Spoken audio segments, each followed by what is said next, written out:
Right to the NBA now, and James Harden not at media day with the Sixers as he continues to push for a trade. Adrian Wojnarowski reporting there's been no traction regarding trade talks with either the Clippers or any other team. 10-time All-Star requested a trade earlier this offseason, and in August he called team president Daryl Morey a liar, adding, "I will never be part of an organization that he is part of." Here's Morey and Embiid, new on SportsCenter. Well, I don't think I have to interpret it. I mean, I think he said what he meant, and I think that was well reported on. And obviously, attacks. I haven't responded to that because I think it falls flat on its face. I have 20 years of working in the league, always followed through on everything. Hopefully, the situation with James get resolved. If he's here. We love him, and we want him to be with us, and I think we have a better team with him on the floor. So, and I think he knows it too. So hopefully that get resolved. And if that doesn't change anything, it doesn't change the goal. It doesn't change anything. The goal is still to go out there and try to win a championship, whatever it takes.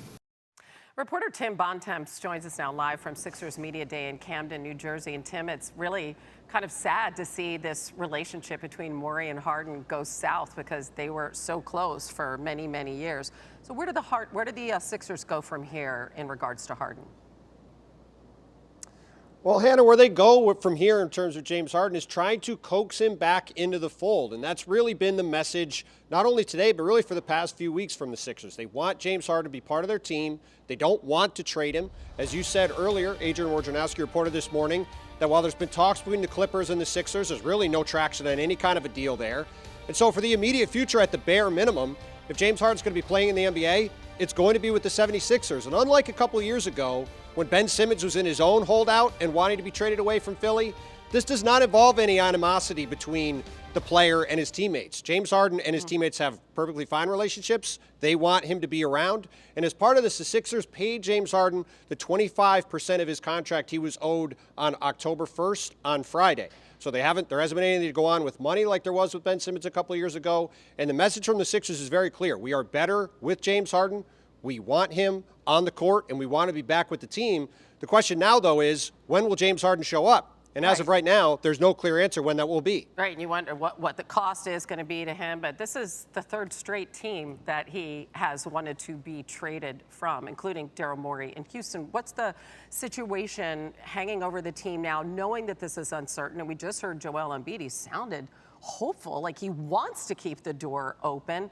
What's the current mood? How would you characterize it with the Sixers organization? Well, it was an interesting morning, Hannah, because as you heard Daryl Morey up on the stage at the beginning of the day, this is a guy who has a very long, over decade-long relationship with James Harden and had to talk about the fact that he was called a liar by James Harden. It clearly was a bit of an emotional thing for him. Daryl sounded like he was hurt by it, talked about the fact that it's been a hard summer for him to deal with that and the way that's all played out. But then you listen to the Sixers across the board, and they sound optimistic and hopeful about what they have as a team.